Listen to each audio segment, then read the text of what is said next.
All right. So, is it possible to change someone's opinion of themselves by asking for more examples? And this is just one kind of, I guess, angle you could look at this type of thing. So, what we're talking about today is called the availability heuristic, right? Basically, what this is the process of judging frequency by the ease with which instances come to mind, right? So, for example, one before I continue, this is coming from this concept, I should say, is coming from the book Thinking Fast and Slow by Daniel Kahneman. Here's the cover again. I've been seeing it a lot recently because I've actually been trying to study this thing. But, anyways, so one of the things that he talks about in this section specifically is like, say you ask someone, like, how assertive of a person are you? And then you have to give examples. Well, what they found basically was like you would think that the person who was able to give 5 examples, let me rephrase that. You would think that the people who would be able to give like 10 examples would think of themselves more assertive than the people who could only give 5, right? Because they gave more examples of them being assertive, so you'd think they'd be a more assertive person. Well, they would disagree. And what this means, or what's happening here, I guess, is that the more examples you're having to give, the less available each subsequent example is to your mind, right? Like it's harder to come up with more and more and more, right? And so the more examples they have to give, the less assertive they think of themselves because it's harder to come up with. It's like, well, okay, by the 9th one, you're like, I'm having to sit here and think about it. I must actually not be that assertive. There are ways to change that too, and we'll get into that in a second. So basically, to kind of look at it in a different lens, instead of estimating the size of a category like 5 or 10 or whatever, or the frequency of an event, you report the impression of ease with which instances come to mind. It's kind of a form of substitution, something we have talked about before. So things that can affect this, right? So things that would make it seem more available, right, for you to be able to recall. So like salient events that attract attention, dramatic events, like say like there's a plane crash. Every time there's a plane crash or something, it seems more. They are viewed as more likely than they were prior to that crash, right? As an example, like the event of something dramatic makes it feel like it makes people think that it happens more often than it actually does. Also, like personal experiences, like if you have more personal experience doing something specific, you're going to have that more often, right? So there's that. So to take a quote, one of the best known studies of availability suggests that awareness of your own biases can contribute to peace in marriages and probably in other joint projects, right? Basically, like say it's something as simple as like, I feel like I do the dishes all the time or whatever it happens to be. So like being aware of kind of this availability heuristic and realizing, like you're going to be more aware and be able to recall the times you do the dishes more often than your partner, right? And so let's see if I can find. Right. So, like for example, he says stuff like, "How large was your personal contribution to keeping the place tidy in percentages?" And basically, every single time the percentage is added to above 100. So, at least for the, especially for self-assessed contributions, right? So basically, kind of as to quote his kind of answer for this, he says both spouses remember their own individual efforts and contributions much more clearly than those of the other, and the difference in availability leads to a difference in judged frequency, right? You might not actually be doing the dishes half the time, you might only be doing them like a quarter of a time, but it's half, stuff like that.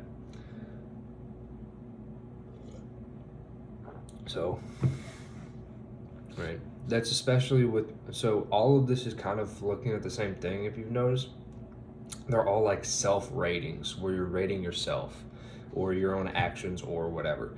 And these self ratings were dominated by the ease with which examples came to mind, right? So the experience of fluent retrieval trumped the number of retrieved kind of events, right? So this can be reversed. And if you've noticed, to use the language that Daniel Kahneman uses, this has all been like system one type stuff, your subconscious mind kind of area, with what we've been talking about. But you can change this heuristic by incorporating your system two, right? Your conscious mind, right? So people sometimes go by content rather than by ease of retrieval when they start to actually kind of think about it. And there's ways to do that. So if you can provide an example for the fluency, or an explanation, I should say, for the drop in fluency, people typically, it doesn't affect them as much, right? So this is something I made note of the Sparks experiment. Basically, there it is. So I forgot exactly what they were having to do, but basically, I don't want to take up too much of your time. I'll mark these better eventually. But basically, they had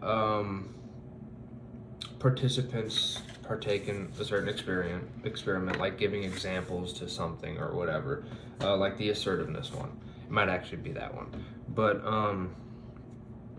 by giving how many examples they could give for them being assertive, right? And then they played like background music or whatever, some random thing that doesn't actually have an effect on them, but they would tell them, it's like, hey, like this music may make it harder to for you to come up with examples. And so basically what they found is